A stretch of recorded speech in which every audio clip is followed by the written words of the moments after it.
ஆமா, நம்ம ஆரம்பிச்சிருவோம்.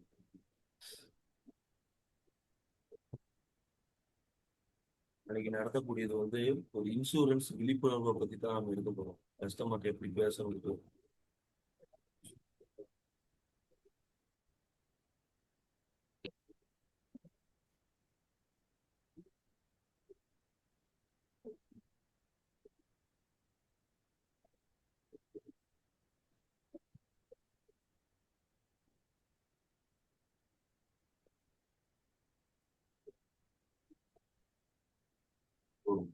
அனைவருக்கும் மாலை வணக்கம்.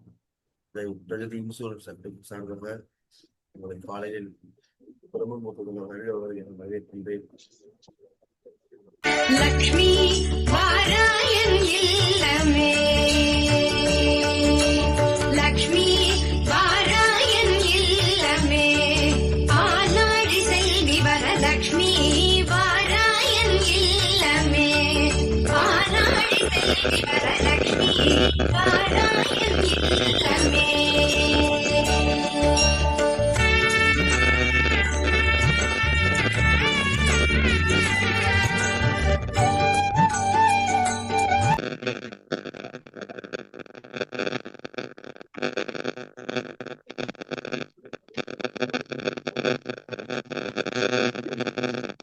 அதுதான் குறை சவுண்டு கேக்குது.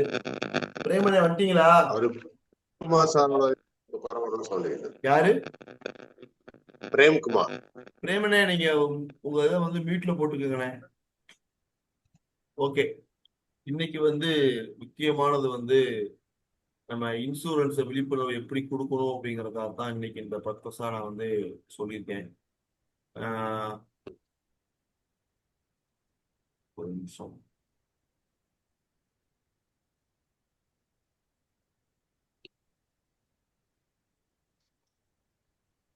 அதாவது இன்னைக்கு இருக்கக்கூடிய ஒரு சூழ்நிலை கஸ்டமர்கிட்ட நீங்க பாலிசி கேட்கறதுக்கு ஒரு வாய்ப்பா அமைகிறதுக்காக ஒரு ஒரு நோட்டீஸ் மட்டும் நான் அனுப்பிச்சிருக்கேன். இந்த நோட்டீஸ் கோபிநாத் சாருடைய சிஸ்டம்.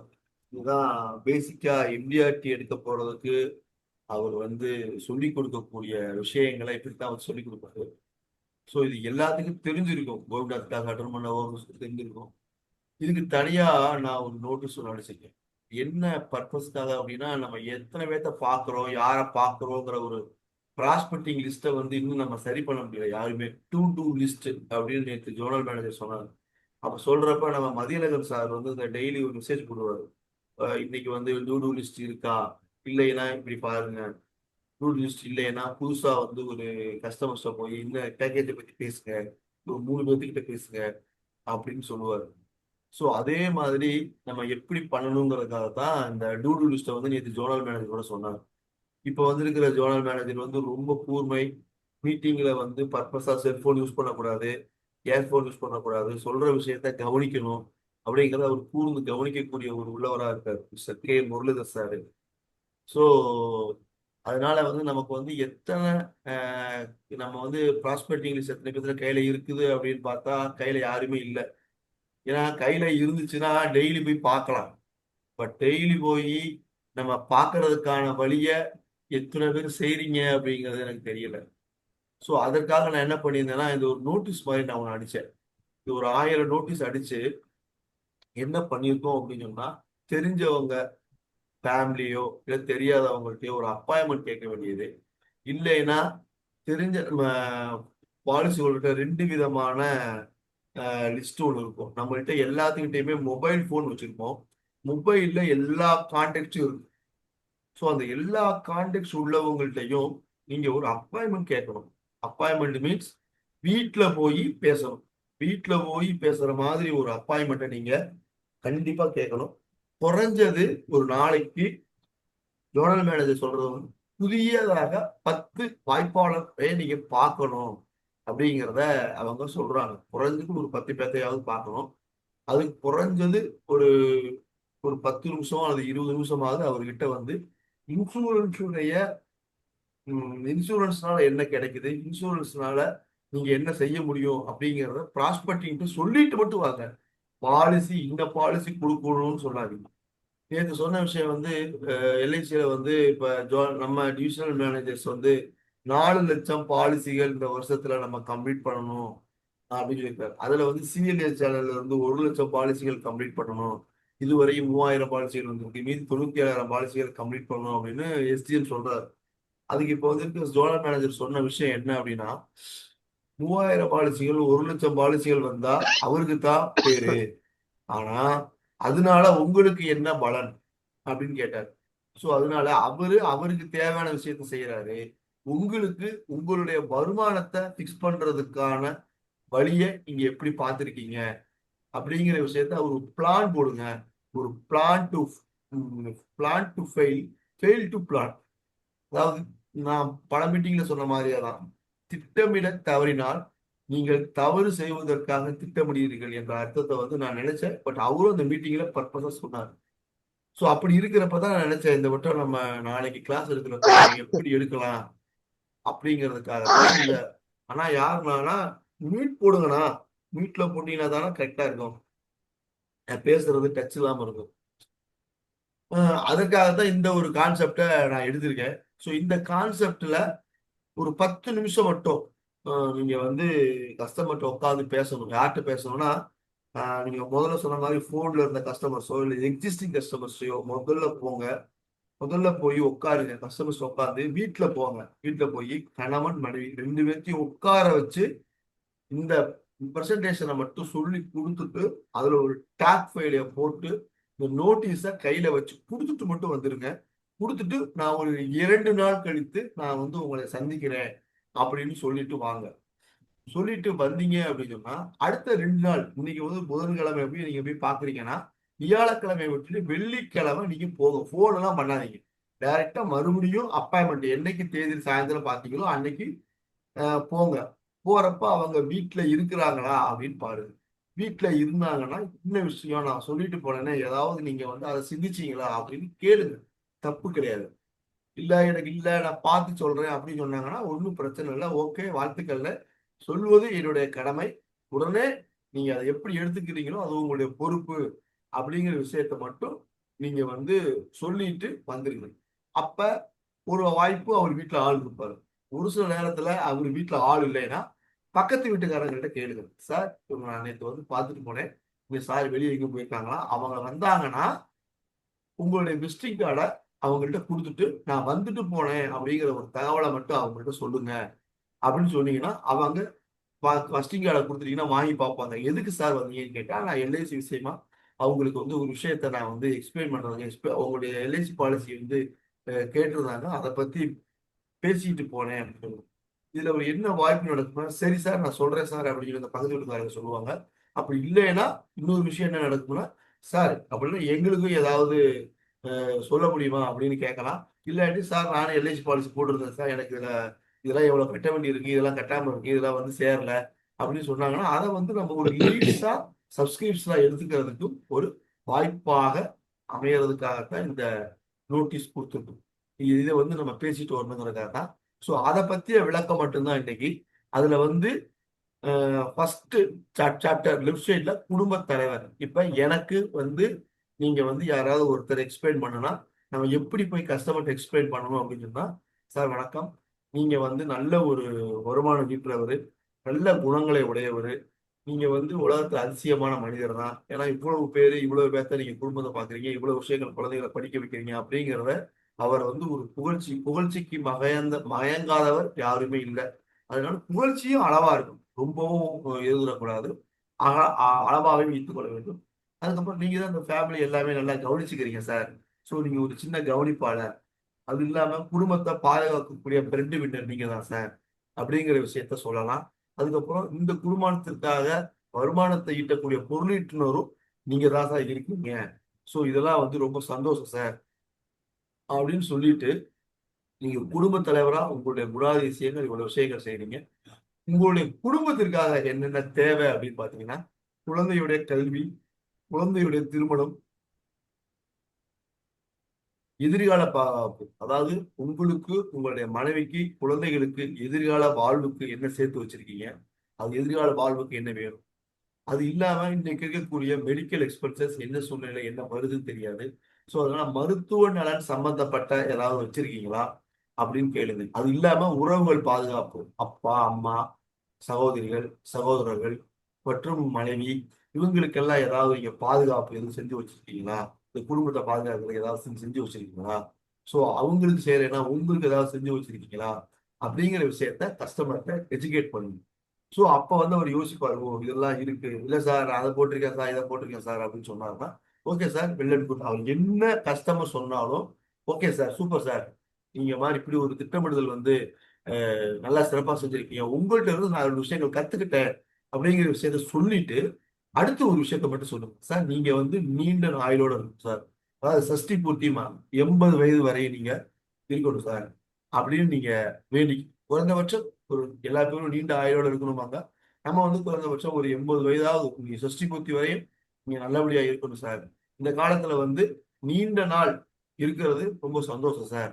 ஆனா நீண்ட நாளுக்கு நமக்கு தேவையான வருமானத்தை நம்ம ஈட்டி வச்சிருக்கோமா அப்படிங்கிறத பாருங்க சார். சுகமான முதுமைக்கு தான் நீங்க எல்லா பேரும் 60 வயது வரை நல்லா உழைக்கலாம் சார். ஒரு அரசு வேலையிலே போனீங்கன்னா 60 வயது வரை தான் சார் அந்த உங்களை வந்து அரசு வேலைக்கு வச்சிருப்பாங்க. ஸோ அந்த அரசு வேலைக்கு வைத்துக்கிறப்ப அரசு வேலை முடிஞ்ச பின்னாடி ஏன் அவங்க வந்து ஓய்வு கொடுக்குறாங்க அப்படின்னா, உங்களால அந்த உடல் ஹெல்த் வைஸ் சேர்க்க முடியுமா? அதுக்காக ஏதாவது நீங்க சேர்த்து வச்சிருக்கீங்களா? அப்படிங்கிற விஷயத்த நீங்க கஸ்டமர்ட்ட எஜுகேட் பண்ணுங்க. ஸோ அப்படி நீங்க எஜுகேட் பண்ண போறப்ப, அப்ப என்ன சார் பண்ணலாம்? அப்படின்னு சேர்க்க போறப்ப, உங்களோட இனிமையான முன்வைக்கு உங்களுக்கு வந்து தேவையான விஷயங்கள், உங்களுக்கு தேவையான ஃபண்டு ஏதாவது ஒரு அ நிரந்தரமான ஒரு பென்ஷன் வர்ற மாரி இருக்குது. இல்ல இவங்களுக்கு ஃபண்டடா ஏதாவது குழந்தைங்க இவங்களுக்கு தான் வந்து ரெகுலரா ஒரு வருமானம் நம்ம வந்து குடுக்கணும். நமக்கு நம்மள நம்பி இருக்க குழந்தைகளுக்கு ஏதாவது நம்ம செய்யணும் அப்படின்னு நினைக்கிறப்ப, அதுக்கு தகுந்தமான ஒரு சில திட்டங்களை எடுத்து குடுக்கலாம். இப்ப 5 வருஷத்துக்கு நேத்தெல்லாம் ஒரு கஸ்டமர்லாம் கூப்பிட்டு கேட்டு எனக்கு ஷார்ட்டா மட்டும் வேணும் சார் அப்படின்னு. நான் அப்ப என்ன சொன்னேன், சார் 10 வருஷம் மட்டும் போடுங்க. குறைந்தபட்சமே மாசம் ரூ. 2,500 இருக்கு, ரூ. 3,000 இருக்கு, ரூ. 4,000 இருக்கு. அப்படின்னு இருக்கிறப்ப அப்ப என்ன பிளான் அப்படின்னு கேட்கிறாங்க. நம்ம இண்டெக்ஸ் ப்ளஸ் சொல்லலாம். ஆ நம்ம எஸ்ஐபிய சொல்லலாம். இல்ல பென்ஷன் பிளஸ சொல்லலாம். இதுலயே நம்ம சொல்ற விஷயத்த சொல்லலாம். இல்ல சார் எனக்கு வந்து ரெகுலரா ஒரு சின்ன வயசு பையன் இருக்கானா அப்படின்னா, அவனுக்கு வந்து ஒரு ஒரு ஒரு பென்ஷன பத்தி ஒரு எஜுகேட் பண்றதுக்கு உமங்க சொல்லலாம். உற்சவம் சொல்லலாம். இல்ல அவனுக்கு என்ன தேவையோ அதுக்கு தகுந்த மாதிரி பிளான குடுக்குறதுக்காகத்தான் சார் இந்த எல்ஐசில இருக்குன்னு சொல்லிட்டு, இப்ப ஒரு கஸ்டமர் நேத்து ஏதாவது சொன்னாரு. ஷார்ட் டேர்ம்ல வேணும்னு சொன்னாரு. அதுக்கப்புறம் என்ன சொன்னாருன்னா, சார் எனக்கு வந்து மொத்தமா லம்பா கிடைக்குது சார். பிரீமியமும் கொஞ்சம் கம்மியா இருக்குங்க சார். ரிட்டர்ன்ஸும் அதிகமா கிடைக்குது சார். அப்படின்னு சொன்னா, நம்ம ஜீவன் லாபம் குடுக்கணும். எப்ப குடுக்கணும்? லாங் டேர்ம் குடுக்கலாம். சார் நீங்க வந்து அது சீட்ட பத்தி எல்லாம் பேசுவாங்க. ஷார்ட் டேர்ம் போட்டா, சார் நீங்க சீட்டு போடுற மாதிரி இருக்கு. வருஷத்துக்கு 16 வருஷம் மட்டும் பணம் கட்டுங்க சார். 25 வருஷம் சார். உங்களுடைய வயதுக்கு பாதுகாப்பு அதிகமா இருக்கும் சார். 16 தவணை சார். 16 சீட்டு கட்டுற மாரி 16 தவணை மட்டும் கட்டுங்க சார். அப்படின்னு சொன்னீங்கன்னா, அவங்க நீங்க வந்து பேசுறது பூரா இயர்லியாவே பேசுங்க. அப்ப அவங்க இறங்கி வரட்டும். மேல நம்ம எவ்வளவு சொல்றோமோ இயர்லியா பேசணும்னா, அவங்க இறங்கி வருவதற்கு ஒரு வாய்ப்புகள் இருக்கு. இல்ல அவங்க அதோட சேர்த்து இயர்லியா கூட போட்டா 16 தவணை தானே, 16 டியூ தானே கட்டிடுவேன் அப்படின்னு சொல்லுவாங்க. சோ அப்படி சொல்றப்ப நேத்து ஒரு டிஸ்ட்ரிபியூட்டர்ல பேசுறேன். 25 வருஷம் டேர்ம்ல 16 வருஷம் நீங்க பிரீமியம் கட்டுறீங்க. அப்ப பணம் கட்ட போறப்ப ஜீவன் லாபம் கொடுத்தவங்க குறைஞ்சது ஒரு 3ல இருந்து 3.5 மடங்கு, சின்ன வயசு பையனா இருந்தா 3.5 மடங்குங்கிறது சாதாரணமா கிடைக்கும். அங்க கட்டக்கூடிய பிரீமியம் 5 லட்சம் ரூபாய்க்கு பிரீமியம் கட்ட போய் 4.76 தான் கட்டினான். ஆனா அவனுக்கு கிடைக்கிறது 14,99,500 இந்த நியரஸ்ட் சாரி 13 லட்சம் ரூபாய், 13 லட்சம் ரூபாய் 15 லட்சம் ரூபாய் அந்த கொட்டேஷன் சொல்றோம். சோ அத குடுக்க போறப்ப 13 லட்சம் கிடைக்குதா அப்படிங்கிற ஒரு சூழ்நிலை வரும். ஒரு சிலர் என்ன பண்ணுவாங்க, சார் 13 லட்சம் ரூபாய் அந்த அப்ப வர்றப்ப அதுக்கு என்ன சார் மரியாதை இருக்கும் அப்படின்னு கேட்க போறப்ப, சார் அதுக்கு தகுந்த மாதிரி நம்ம இன்வெஸ்ட் பண்ணுவோம். இப்ப நீங்க வந்து உங்களால என்ன முடியுமோ நம்ம வந்து அப்படி சொல்ல போறப்ப என்ன சொல்றோம், அப்ப சேர்த்து போடுங்க சார்ன்னு நான் 2 கஸ்டமர்ட்ட சொன்னேன். இப்ப என்னால முடியாதுல்ல, நான் முடிஞ்சுச்சுன்னா செஞ்சு கொடுக்க மாட்டேனா. அப்ப வந்து பணத்தோட மரியாதை எப்படி இருக்குன்னு எனக்கு தெரியாது. அதனால ஏதாவது பண்ண முடியுமா அப்படின்னு கேட்கிறப்ப, சார் இப்போதைக்கு என்ன உங்களால சேமிச்சு வைக்க முடியுமோ அதை சேர்த்து வைங்க. உங்களுடைய வருமானம் 2 வருஷத்துக்கு ஒரு தடவை ஒரு ரிவ்யூ பண்ணுவோம் சார். வருமானம் கூடுச்சு அப்படின்னா, கொஞ்சம் கொஞ்சமா சேர்த்து வைப்போம் சார். அன்னைக்கு திட்டங்கள் என்ன இருக்கோ அத நீங்க சேர்த்து வச்சீங்கன்னா, உங்களுடைய 60 வயது வர்றப்ப 60 வயதுக்கு அப்புறம் ஒரு லம்பான அமௌண்ட் வரும். அதற்கு அப்புறம் நீங்க ஒரு 20 வருடத்திற்காக நீங்க வந்து ஒரு குறைந்தபட்சம் நம்ம ஒரு 80, 80, 80, 85 வயசு வரை இருக்கணும்னு சொன்னீங்கன்னா, ஒரு 20 வருஷத்துக்கு நீங்க பார்த்தீங்கன்னா, உங்களுக்கு குழந்தைகள நம்ம கட்டிக் குடுத்துருவோம். குழந்தைகள நம்ம கட்டிக் குடுத்துருவோம். இல்ல குழந்தைகள் பசங்களா இருந்தாங்கன்னா, அவங்க கட்டிட்டு அவங்க தனியா இருப்பாங்க. அப்படி இருக்கிறப்ப நமக்குன்னு ஏதாவது நீங்க சேர்த்து கையில வச்சுக்கிட்டீங்க அப்படின்னா, உங்களுக்கும் உங்களுடைய மனைவிக்கும் எடுத்து வச்சுக்கிட்டீங்கன்னா, ஒரு நாளைக்கு 200 ரூபாய் நீங்க செலவு வச்சுக்கிட்டீங்கன்னா, குறைந்தபட்சம் 30 நாளைக்கு பாருங்க. அதான் 12 மாசத்துக்குன்னு பாருங்க. 2 வருஷத்துக்கு 2 பேத்துக்கு நீங்க பார்த்தீங்கன்னா, குறைந்தபட்சம் உங்களுடைய ஃபுட்டுக்கு மட்டுமே 28,00,000 ரூபாய் வந்து உங்களுக்கு வந்து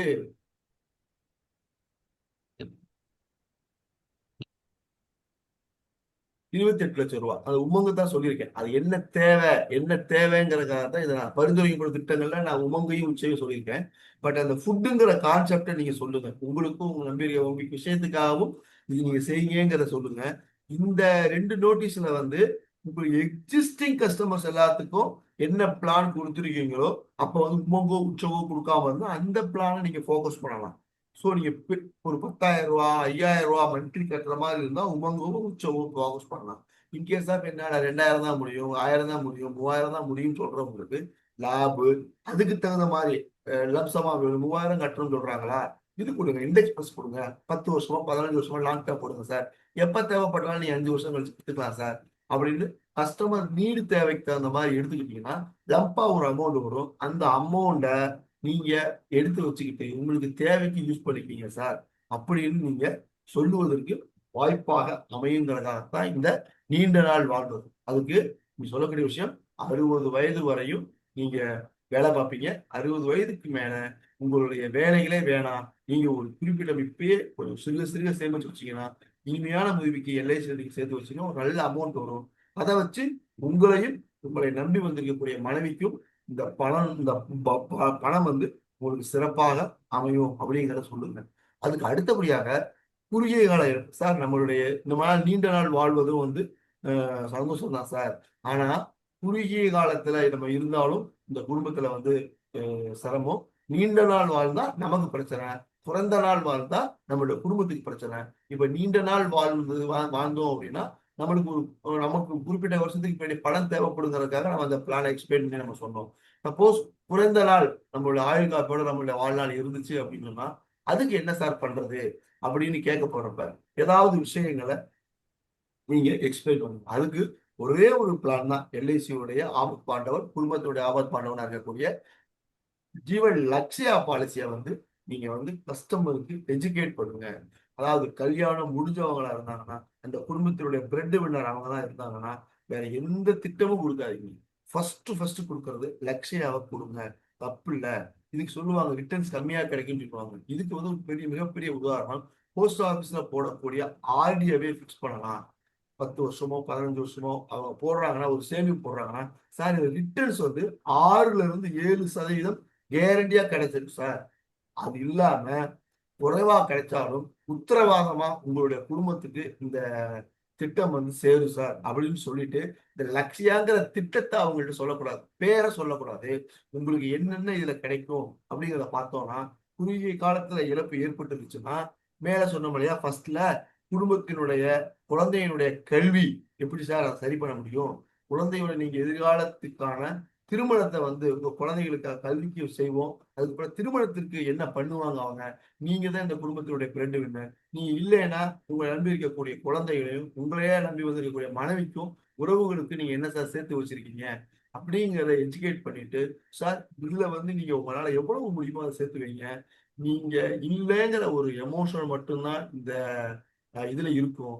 ஆனா நீங்க என்ன என்ன நினைச்சீங்களோ குழந்தையுடைய கல்விக்கு என்ன பணம் தேவைப்படுது, உங்களுடைய குழந்தையினுடைய திருமணத்திற்கு என்ன தேவைப்படுது, அது இல்லாம உங்களை நம்பி வந்திருக்கக்கூடிய மனைவிக்கு ஒரு சின்ன ஒரு அசட்டை கிரியேட் பண்ணி வைக்கிறதுக்கு, மருத்துவ நலனுக்கு, இன்கேஸ் ஆஃப் உங்களுடைய மனைவியினுடைய எதிர்கால வாழ்வுக்கு கூட நீங்க இல்லைங்கிற ஒரு சூழ்நிலை தான் இருக்கும். ஆனா ரெகுலரா ஒரு வருமானம் அந்த குடும்பத்துக்கு போய்கிட்டே இருக்கு சார். அது இல்லாம நீங்க எத்தனை வருஷம் பாலிசி எடுக்கிறீங்களோ அத்தனை வருஷம் கழிச்சு எதுக்காகனா உங்களுடைய குழந்தையுடைய பர்பஸுக்காக என்ன இதுக்காக நீங்க பிளான் பண்ணி போட்டீங்களோ அந்த இது வந்து நிறைவேறும். நீங்க என்ன திட்டம் போட்டுறீங்களோ அந்த திட்டம் வந்து அப்படியே நிறைவேறுங்கிறதுக்காக தான் இந்த திட்டத்தை நான் சொல்றேன் சார் அப்படின்னு சொல்லுங்க. இதுக்கு எவ்வளவு பணம் கட்டணும்னு சொன்னீங்கன்னா உங்களால எவ்வளவு முடியுமோன்னு சொல்லி குறைந்தபட்சம் டிபெண்டிங் அப்பான் உங்களுடைய கஸ்டமருடைய நீட் பேஸை பொறுத்து அவருடைய வருமானத்தை பொறுத்து நீங்க எக்ஸ்பிளைன் பண்ணுங்க. குறைஞ்சது அவருடைய வருமானம் எவ்வளவுன்னு கேளுங்க. வருமானத்தை சொல்லலைன்னா எவ்வளவு செலவுன்னு கேளுங்க. செலவுன்னு சொன்னாருன்னா எவ்வளவு செலவு வருதுன்னு பார்த்து அதுல இருந்து டோட்டல் அமௌண்ட் பாருங்க. அதுல இருந்து ஒரு 10,000 சேர்த்துக்கோங்க. சேர்த்துக்கிட்டு டோட்டலா வரக்கூடிய வருமானத்துல மாச வருமானத்துல 10% குறைந்தபட்சம் அவங்ககிட்ட இருந்து பணத்தை வாங்கணும். அல்லது 20% அதிகபட்சம் வாங்கணும். ஸோ அதுக்கு மேல எதுவும் வாங்க வேண்டாம். நீங்க 10% வாங்குனீங்கன்னா மாசம் ஒரு 30,000 சம்பாதிக்கிறாருன்னா ஒரு 3,000 கட்டுற மாதிரி லட்சையாவ ப்ரெசென்ட் பண்ணுங்க. அவருடைய வயசை பொறுத்து அவர் எத்தனை வருஷத்துக்கு கேட்கிறாரோ அத்தனை வயசு கொடுங்க. மேக்சிமம் இந்த பாலிசியினுடைய மெச்சூரிட்டி ஏஜ் வந்து 65 வயசுல முடியும். அப்ப சார் நீங்க ஒரு 10 லட்சம் ரூபாய்க்கு ஒரு பாலிசி எடுக்கிறீங்கன்னா லாங் டேர்ம் ஒரு 25 வருஷத்துக்கு எடுத்து ஒரு 22 வருஷம் டேர்ம் பிரீமியம் நீங்க கட்டினீங்கன்னா என்ன நடக்கும்னா நீங்க 25 வருஷம் வரை கட்டி முடிச்சீங்கன்னா பாப்பாவுடைய திருமணத்தை முடிச்சிடலாம் சார். இல்ல உங்களுடைய எதிர்காலத்துக்கான ஒரு ஃபண்டையும் ரெடி பண்ணி கூட வச்சுக்கலாம் உங்களுடைய மனைவிக்கு அப்படின்னு வைங்க. இன்னொரு விஷயம் இன்கேஸ் ஆஃப் இடையில ரிஸ்க்லாம் தொடர்ந்து பிரீமியம் கட்டுறதுல இருந்து விலக்கு. இது வந்து ஒன்றும் பண்ண வேணாம். ஆனா 1,00,000ங்கிறது அந்த 10 லட்சம் ரூபாய்க்கு நீங்க பாலிசி எடுத்தீங்கன்னா 1,00,000ங்கிறது உங்களுடைய வீட்டுக்கு ரெகுலரா நீங்க இருந்தா எப்படி பணம் கொடுத்துக்கிட்டே இருப்பீங்களோ அந்த பணம் உங்களுடைய வீட்டுக்கு போய்கிட்டே இருக்கும். நீ இல்லைங்கிற ஒரு எமோஷனல் தான் இருக்குமே ஒழிஞ்சு அந்த பணம் போய்கிட்டே இருக்கும். உங்களுடைய வருஷம் முடிஞ்சு நீங்க என்ன தேவைக்காக நீங்க பணத்தை சேமிச்சீங்களோ அந்த தேவையை ஃபுல்ஃபில் பண்றதுக்கு தான் சார் இந்த திட்டத்தை கொடுக்குறேன் அப்படின்னு சொல்லிட்டு அவருடைய வருமானத்திலிருந்து குறைஞ்சது ஒரு 10% அதிகபட்சம் 20% வாங்கி இந்த லட்சியாவில பிரசன்ட் பண்ணினீங்கன்னா அந்த குடும்பத்துக்கு மிகப்பெரிய பாதுகாப்பை ஏற்படுத்தும் அப்படிங்கிறத மட்டும் நான் உங்களுக்கு சொல்றேன். இது 3மே முடிஞ்சிடும். ஒரு குடும்ப தலைவருடைய விஷயங்கள் எப்படி ஒரு குடும்பத்துக்கு என்ன தேவைகள் இருக்குன்னு சொல்லியிருக்கோம். அதுக்கப்புறம் நீண்ட நாள் வாழ்ந்தா என்னென்ன நம்ம சொல்லணும் அப்படிங்கிறத எக்ஸ்பிளைன் பண்ணியிருக்கோம். இன்கேஸ் ஆஃப் குறிப்பா அந்த ஃபுட்டை பத்தி மட்டும் சொன்னா கூட போதும். அந்த ஒரு விஷயம் இருக்கு. அது இல்லாம ஒரு பிரெட் வின்னர் அவர் தான் குடும்பத்தை காப்பாத்துறாருன்னு நினைச்சா லட்சியாவை ப்ரெசென்ட் பண்ணுங்க. பிளான சொல்லாம கான்செப்டை மட்டும் சொல்லுங்க. இதை யாருக்கெல்லாம் கொடுக்குறாங்கன்னா யார் யாரு ரிஸ்கான வேலை ஆட்டோ டிரைவர் இவங்களுக்குலாம் நீங்க எக்ஸ்பிளைன் பண்ணுங்க. ஆட்டோ டிரைவருக்குலாம் டெய்லி ஒரு 200 ரூபாயோ 300 ரூபாயோ ஒரு 200 ரூபாய் குறையாம போட்டீங்கன்னா மாசத்துக்கு 5,000 ரூபாய் வரும். உண்டியல் மாதிரி வாங்கி கொடுத்துடலாம். இல்ல ஒரு நம்மளே ரெகுலரா போய் பாக்குற மாதிரி கூட பார்க்கலாம். கொஞ்சம் சிரமம் தான் சார். ஆனா பழக்கப்படுத்திக்கிட்டீங்கன்னா அது வழக்கமாக போய்விடும் அப்படிங்கறதுக்காக தான் இந்த கான்செப்ட சொல்றேன். இது 3மே முடிஞ்சிடும். இது இல்லாம கஸ்டமர் எஜுகேட் பண்ணணும் சார். குறுகிய கால இழப்பு இப்ப நீங்க வந்து எல்லாமே நான் சொன்னதை வந்து நீங்க செஞ்சிருக்கீங்க. நீண்ட நாள் வாழ்வதற்கு ஒரு சேமிச்சு வச்சிருக்கீங்க. ஒரு இன்கேஸ் ஆஃப் இடையில ஏதாவது ரிஸ்க்னா அதுக்கும் நீங்க பண்ணிருக்கீங்க. நீங்க எல்ஐசி பாலிசியில எதுவுமே எடுக்கல. எதுவுமே எடுக்காம விட்டா நம்மளுடைய நீண்ட நாள் இல்லாம ஒரு குறுகிய காலத்துல நம்மளுடைய வாழ்க்கை முடிஞ்சு போச்சுன்னா நம்மை நம்பி வந்திருக்கக்கூடிய மனைவிக்கு நம்மளால் உருவாக்கப்பட்ட குழந்தைகளுக்கும் யார் சார் பொறுப்பு? வளர்ச்சிக்கும் குடும்பத்தினுடைய பொறுப்புக்கும் யார் சார் பொறுப்பு அப்படின்னு கேளுங்க. சொல்லுங்க. நீங்க இல்லைன்னா அந்த குடும்பத்தை போய் யார் சார் பாப்பா? நீங்க இல்லைன்னா உங்க குடும்பத்தை பாதுகாக்கிறதுக்கு ஒரு 3 பேர் இருக்கிறாங்களா? கண்டிப்பா கேளுங்க சார். எல்லா பேரும் சொல்லுவாங்க அவங்க பாத்துக்குவாங்க இவங்க பாத்துக்குவாங்க. எத்தனை பேர் சார் பாத்துருக்காங்க? நம்ம எத்தனை பேர்த்த பாத்துருக்கோம் சார் அப்படின்னு சொல்லிட்டு ஒரு பயத்தை மட்டும் மரண பயத்தை வந்து வாழைப்பழத்துல ஊசி ஏத்துற மாதிரி ஏத்தி அவர் விட்ட சொல்லிட்டு மட்டும் வந்துரு. எப்படி பண்ணணும்னு சொல்லிட்டு மட்டும் வந்துரு. இத சொல்லிட்டு ஒரு ஸ்டிக் ஃபைல்லையோ இல்ல ஒரு ஃபைல்லையோ போட்டு அந்த கஸ்டமர்கிட்ட கையில கொடுத்துட்டு சொல்வது என்னுடைய கடமை சார். உடனே செய்வது உங்களுடைய பொறுப்பு. ஏன்னா நீங்க ஒரு குடும்ப தலைவர். இவ்வளவு விஷயங்கள் நீங்க தான் பாக்குறீங்க. பொறுப்பு பதவி கிடையாது, பொறுப்பு. இந்த பொறுப்பை செய்யறது உங்களுடைய கடமையில இருக்கு சார். சொல்றது என்னுடைய எக்ஸ்பிளனேஷன். என்னுடைய ப்ரொஃபஷனலுக்கு நான் சொல்ல வேண்டிய கடமை என்னுடைய கடமை. அதுவும் நீங்க வந்து என்னுடைய இவ்வளவு நாளா பாலிசிதாரர், இவருடைய நண்பர், இவ்வளவு நாளா நான் பழகியிருக்கேன் அப்படிங்கிற விஷயத்த சென்டிமெண்டலா அவர்கிட்ட நீங்க சொல்லிட்டு ஒரு 2 நாள் கழித்து நான் வந்து உங்களை பாக்குறேன் அப்படின்னு சொல்லிட்டு வாங்க. சொல்லிட்டு வாங்க. அதற்கு 2 நாள் கழிச்சு கண்டிப்பா போன் எல்லாம் பண்ணாதீங்க. நேரா போய் பாருங்க. அவர் என்ன சொல்றாருன்னு கேளுங்க. இன்கேஸ் ஆஃப் பக்கத்து வீட்டுக்கு இல்லைன்னா முதல் 2வது நாள் போறப்ப அவங்க இருந்தா ஓகே. முடிச்சுட்டு அவங்க எதுவும் ஓகே சக்சஸ்ஃபுல் ஆயிடுச்சு அப்படின்னா நம்ம நல்ல பிரசன்டேஷன் நல்ல விஷயத்தை எடுத்து சொன்னோம்னா அவர்கிட்ட என்ன சொல்றாரோ அதை கேட்டுட்டு வாங்கிட்டு ரெஃபரல் கேட்கலாம். அதே மாதிரி பக்கத்து வீட்டுல இன்கேஸ் அவர் இல்லைன்னா பக்கத்து வீட்டுல கேட்கலாம், இல்ல பக்கத்து வீட்டுல இருந்தாலும் உங்களோட விசிட்டிங் கார்டு அதை கொடுத்துட்டு வாங்க. இன்னொரு விஷயம், இந்த நோட்டீஸ் கொடுக்குறப்ப கொடுத்துட்டு மட்டும் வாங்க, உங்க விசிட்டிங் கார்டை அப்போதைக்கு கொடுக்காது, கையில வச்சுக்கோங்க. கேட்டாங்கன்னா கஸ்டமர்கிட்ட கொடுத்துட்டு வாங்க, நான் இல்லைன்னு சொல்லல. எக்ஸ்ட்ரா கொஞ்சம் கஸ்டமர்ஸ்ட நீங்க வந்து விசிட்டிங் கார்டை வச்சிருந்துட்டு இடையில போறப்ப வீட்டுல இருக்கிறாங்களோ இல்லையோ பக்கத்து வீட்டுக்காரங்கிட்ட சார் நான் வந்துட்டு போயிருக்கேன் அப்படிங்கிற விஷயத்த சொல்லுங்க. நீங்க ஒரு விசிட்டிங் கார்டை நீங்க கொடுத்துட்டு வந்தீங்கன்னா உங்களுக்கு 2 நாள் கழிச்சு ஏதாவது ஒரு தகவல் வரும். ஒரு குறைஞ்சது ஒரு நாளைக்கு 10 பேர்த்த பாருங்கன்னு சொல்றாங்க. உங்களால எவ்வளவு பார்க்க முடியுமோ பாருங்க. குறைஞ்சது ஒரு 10 பேருங்கிறீங்க, குறைஞ்சது அட்லீஸ்ட் ஒரு 5 பேர்த்த புது நபர்களை பாருங்க. வேற எங்கேயுமே வேணும். 10 நபருங்கிறது ஈஸி சார். உங்களுடைய மொபைல் போன்ல சார் அவங்க வந்து பாலிசி போட்டிருக்காங்க போடல, அது எல்லாம் அவர்களுடைய வேலை. கேட்கறது நம்ம கடமை, சொல்றது நம்ம கடமை. அப்படி நீங்க ஃபாலோ பண்ணினீங்கன்னா உங்களுக்கு பிசினஸ் நல்லபடியாக வரும். லீட வந்து நீங்க வந்து கொண்டுட்டு போறதுக்கு வசதியாக இருக்கும். இதுதான் இன்றைய வகுப்பினுடைய சாராம்சம். இதுல ஏதாவது உங்களுக்கு டவுட்டு இருந்துச்சு அப்படின்னா என்னை கேளுங்க. இத சொன்ன விஷயங்கள்ல இதை இப்படி சொல்லலாம் அப்படி சொல்லலாம் நீங்க சொன்னீங்கன்னா ஒரு பிரயோஜனமா இருக்கும். இந்த நோட்டீஸ் வந்து நான் அடிச்சிருக்கேன். நான் வந்து மொத்தம் 2000 நோட்டீஸ் அடிச்சிருக்கேன். 1000 நோட்டீஸ் வந்து அந்த நீண்ட நாள் வாழ்வதற்கான திட்டத்துல ஜீவன் உமங்கும் பிளஸ் உற்சவையும் சேர்த்து அடிச்சு வச்சிருக்கேன். லக்ஷியாங்கிற பேர் போட்டு அடிச்சு வச்சிருக்கேன். இந்த நோட்டீஸ் பேர் போட்டு அடிச்சு விட்ட நோட்டீஸ் எல்லாமே எக்ஸிஸ்டிங் கஸ்டமருக்கு நம்ம என்னென்ன பிளான் கொடுத்துருக்கோம் அப்படிங்கிற பார்த்துட்டு நம்ம ரெவியூ பண்ணணும் சார். உங்களுடைய வருமானத்தை 2 வருஷத்துக்கு வந்து ரெவியூ பண்றேன் சார், என்னால மொத்தமா போட முடியலன்னா கொஞ்சம் கொஞ்சமா போடுறேன்னு சொல்றவங்கள்ட்ட 2 வருஷத்துக்கு ஒரு தடவை நீங்க ரெவியூ பண்ணினீங்கன்னா உங்களுடைய கஸ்டமர் உங்களை விட்டு எங்கேயும் போக மாட்டாரு. அவரோட ரிலேஷன்ஷிப்பை நீங்க மெயின்டைன் பண்ணினா மட்டும்தான் உங்களுடைய பிசினஸ் வந்து குரோத் ஆகிறதுக்கான வாய்ப்பு இருக்கும். வேற ஏதாவது சந்தேகம் இருந்தா கேளு. நான் சொன்ன எக்ஸ்பிளனேஷன் பண்ணதுல ஏதாவது உங்களுக்கு புரியலையா, இல்ல ஏதாவது எப்படி சொல்லியிருந்தா நல்லா இருக்கும் அப்படிங்கிறது ரமேஷ்.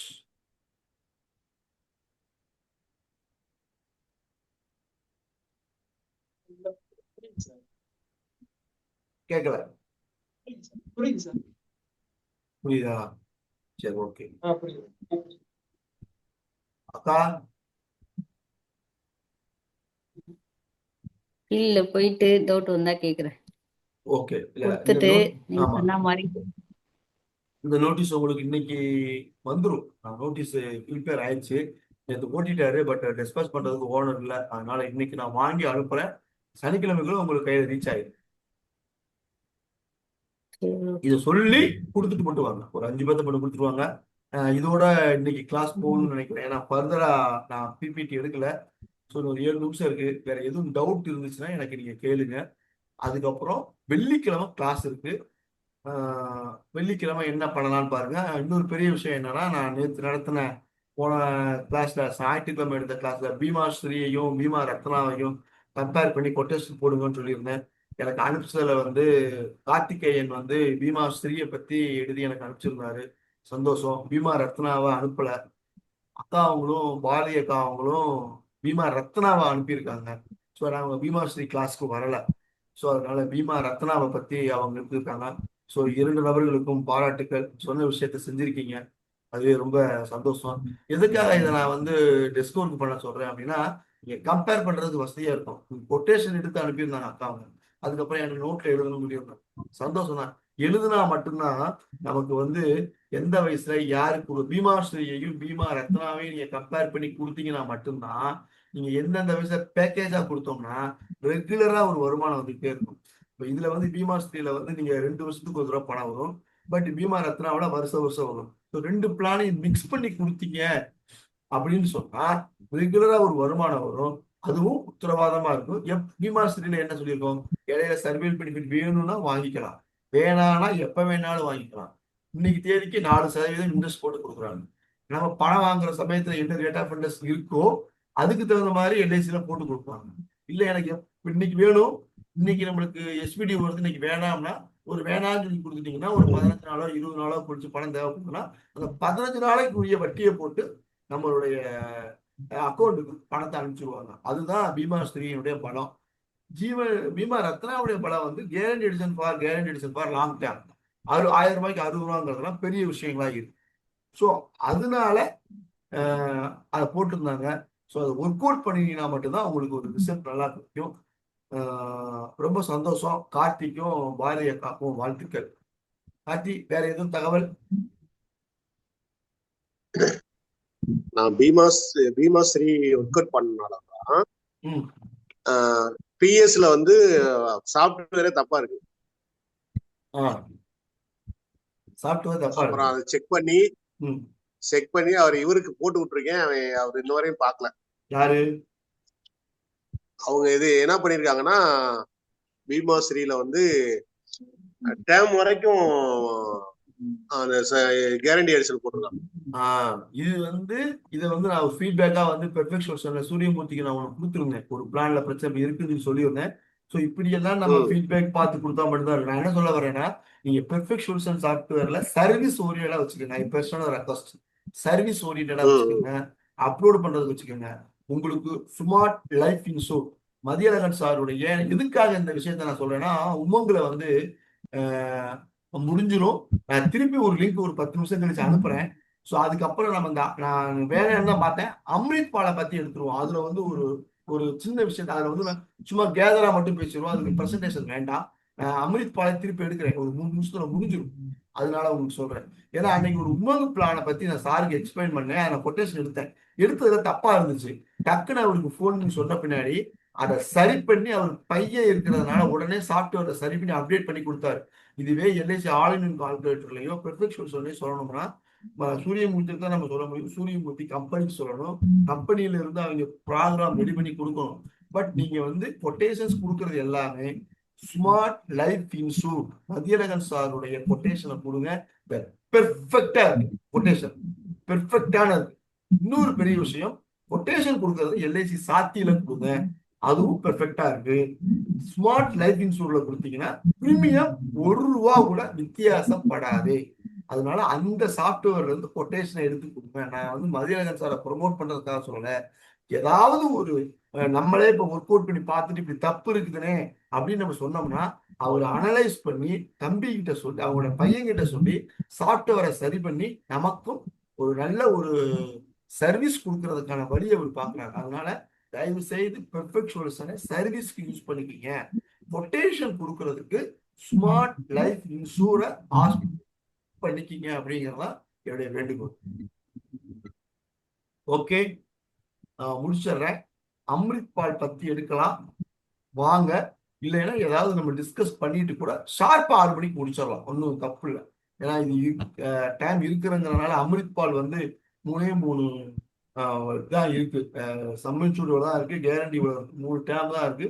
அதையும் இந்த நம்ம பீமாஸ்ரீயோடையோ பீமா ரத்னாவோடையோ நம்ம கம்பேர் பண்ணோம்னா எப்படி இருக்குங்கிறதையும் நம்ம பார்த்துக்கலாம். ஓகே, நான் மீட்டிங் எண்ட் பண்றேன். எண்ட் பண்ணி முடிச்சுட்டு உங்களுக்கு கூப்பிடுறேன். வேற எதுவும் டவுட் இருந்துச்சுன்னா குறிச்சு வைங்க. அடுத்த செஷன்ல நம்ம பார்த்துவோம். தேங்க்யூ.